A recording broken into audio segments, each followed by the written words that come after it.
एक बार गौतम बुद्ध से उनके एक शिष्य ने पूछा, गुरुजी कृपया हमें बताइए कि कर्म क्या है।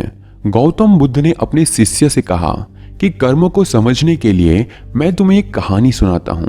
इस कहानी से तुम समझ जाओगे कि कर्म क्या है। और दोस्तों, आज मैं आपको वही कहानी सुनाने वाला हूं जो गौतम बुद्ध ने अपने शिष्य को सुनाई थी। और अगर आपको ये कहानी पसंद आई तो लाइक करना मत भूलिएगा।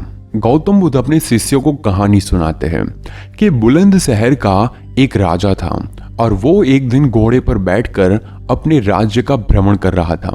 चारों तरफ भ्रमण करने के बाद वो एक दुकान के सामने आकर रुक गया।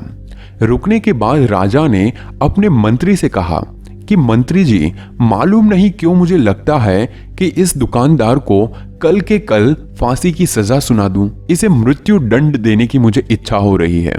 मंत्री राजा से इसका कारण पूछ पाते इससे पहले तो राजा उसके आगे निकल गए। मंत्री ने इस बात का कारण पता करने के लिए अगली सुबह भेष बदलकर आम जनता का रूप लेकर दुकानदार के पास जा पहुंचा। वैसे दुकानदार चंदन की लकड़ियां बेचने का काम करता था। मंत्री ने दुकानदार से पूछा कि भाई आपका काम कैसे चल रहा है। तब दुकानदार ने बताया कि उसका बहुत ही बुरा हाल है। लोग उसकी दुकान पर तो आते हैं, चंदन को सूंघकर उसकी प्रशंसा बहुत ज्यादा करते हैं, लेकिन खरीदता कोई भी नहीं। और उसने आगे बताया कि मैं सिर्फ इसी इंतजार में हूं कि कब हमारे राज्य के राजा की मृत्यु हो जाए और उनके अंतिम संस्कार के लिए मुझसे बहुत सारी चंदन की लकड़ियां खरीद ली जाए और शायद वहां से मेरा व्यापार में और बढ़ोतरी हो जाएगी और मेरा व्यापार भी अच्छा हो जाएगा। मंत्री को सारी बात समझ आ गई कि यही वो नकारात्मक विचार है जिसने राजा के मन को भी नकारात्मक कर दिया है। वो मंत्री बहुत ही बुद्धिमान था, इसीलिए उसने सोचा कि मैं थोड़ी बहुत चंदन की लकड़ियां खरीद लेता हूँ। उसने दुकानदार को कहा कि क्या मैं आपसे थोड़ी बहुत चंदन की लकड़ियां खरीद सकता हूँ। दुकानदार ये सुनकर बहुत ही खुश हो गया। उसने सोचा कि चलो कुछ तो बिका, इतने समय से कुछ भी नहीं बिक रहा था। उसने चंदन की लकड़ी को कागज से लपेटा और अच्छी तरह से पैकिंग करके वो लकड़ी मंत्री को दे दी। मंत्री अगली सुबह चंदन की लकड़ी लेकर राजा के दरबार में पहुंच गया और राजा से कहा कि महाराज, वो जो दुकानदार है उसने आपके लिए तोहफे के रूप में चंदन की कुछ लकड़ियां भेजी है। ये सुनते ही राजा बहुत ही खुश हुए और मन ही मन सोचने लगे कि यार, मैं बेकार में ही उस दुकानदार के बारे में गलत बातें सोच रहा था। उसने चंदन की लकड़ी को हाथ में लिया।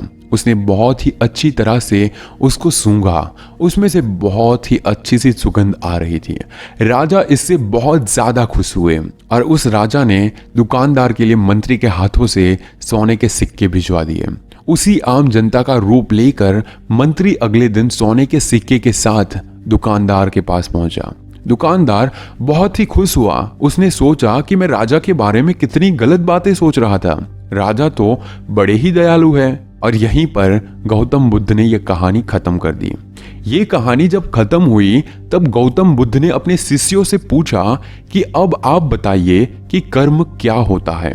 शिष्यों ने उत्तर देते हुए कहा कि शब्द ही हमारे कर्म है। हम जो काम करते हैं वही हमारे कर्म है।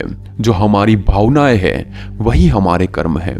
गौतम बुद्ध ने सभी शिष्यों के जवाब सुनने के बाद ये कहा, आपके विचार ही आपके कर्म हैं। अगर आपने अपने विचारों पर नियंत्रण करना सीख लिया तब आप एक महान इंसान बन जाते हैं।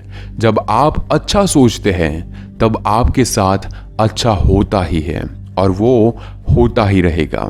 इसीलिए मैं भी कहना चाहूंगा कि अगर आप अच्छा सोचोगे तो दूसरे लोग भी अपने आप आपके बारे में अच्छा सोचने लग जाएंगे। और अगर आप चाहें कि गौतम बुद्ध की ये बातें लोगों तक पहुंचे तो इस वीडियो को जरूर शेयर कीजिए और ये कहानी पसंद आई तो इस वीडियो को लाइक जरूर कीजिए। धन्यवाद।